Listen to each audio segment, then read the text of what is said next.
Hi guys, this is going to be a quick video in using the text tool in Photoshop. So getting started, before you can use the text tool, you need your blank canvas. For this project, we are working with 8.5 by 11, which is the standard size of a printer piece of paper. So we're going to do File, New. We need to make sure our measurements are set to inches and not pixels.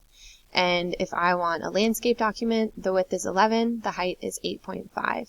Switch it if you want portrait, and the resolution is always 300. The text tool is located on the toolbar right here. You can tell because it's a letter T and it looks like a fancy font. Once you click on it, you'll notice that your cursor changes.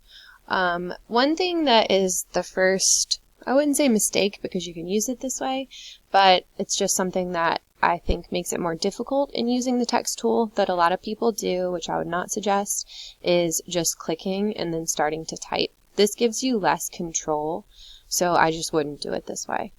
So I'm going to delete this layer. If you make a mistake with the text tool, you'll notice that you have a text layer and just right-clicking and saying delete layer. Instead, how I would suggest you to use the text tool is with the cursor, click and drag, make a box way bigger than you think that you need, and this gives you an area to type in. So inside of this box, you're going to type out your song lyrics because we are working on the music lyric collage. Something really important to pay attention to is Photoshop does not spell check. So I would double check your lyrics against what you've typed. You could even consider copying and pasting them from a lyrics website just to make sure that you have spelled them correctly. So of course, most of you, for your lyrics, they're going to take up multiple lines. So that's something to consider when you're typing out your font. You're going to want to change what font you're using, the size of the font, the color of the font, the spacing of the letters, the height of the letters. So all of these things, you can change some of it at this top toolbar, but for even more control, you want to bring out the character menu. And like most things in Photoshop, there's more than one way to do that. So the first way is if you go Window, Character, and it brings it out. If you want to get rid of it, it's these little two arrows. Another way, like you saw it just pop back into this spot, is by clicking on Character right here. That brings it out very easily. And lastly, when you have the text tool active, you can click on right here, this little folder looking piece, and that gives you the character option as well. So something that causes frustration for people sometimes is they will just have their cursor here and they'll be trying to change their font size and nothing is happening. That's because in order to make any modifications to this text that I have typed out, you first have to highlight it. So click and drag to highlight your font. The first thing you're most likely going to want to do, because yours probably came out pretty small, is change the font size. Of course, you can do this by the drop down. As always, you do not recommend typing random numbers in the box. My personal preference, however, once I have this placed, to actually be able to look at a wider variety of sizes, if you hover over the letter right here that says set the font size, you'll see that there's a little sideways arrow. If you click it and drag to the right, you can scroll through all of the font sizes. Drag it to your left and it goes smaller. So that's a quick and easy way to preview different sizes. Before you go ahead and choose what size, it's kind of important to select what font you're actually using because they are all different shapes and sizes and you're going to see that they fit differently on your canvas.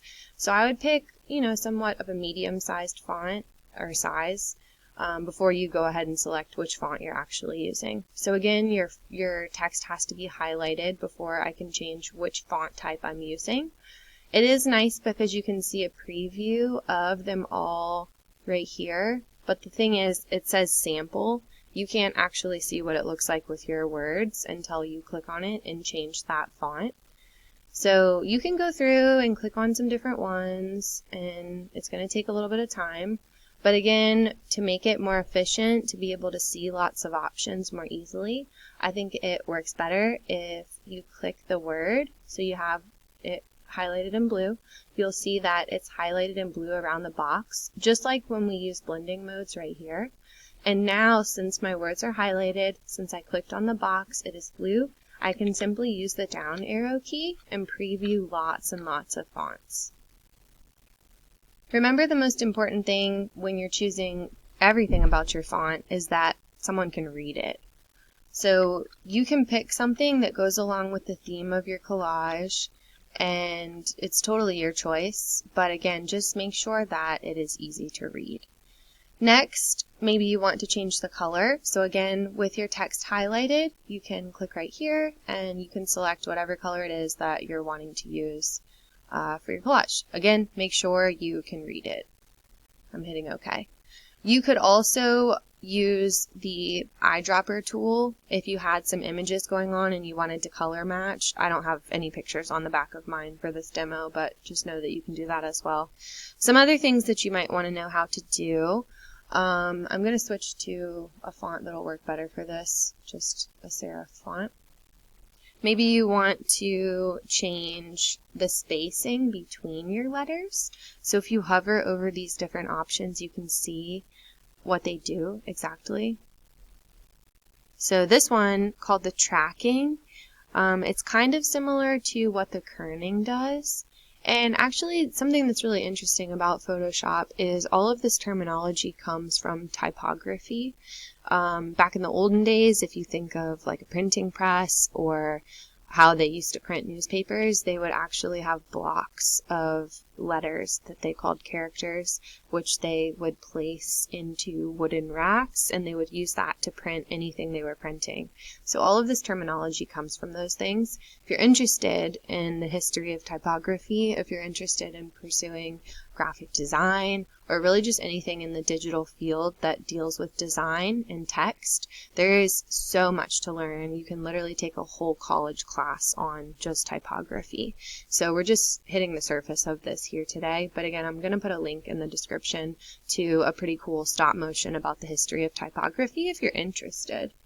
So anyway, if I want to change the tracking, I would suggest using tracking more than kerning, and this just changes the spaces between your letters. You can imagine many reasons you would want to do that.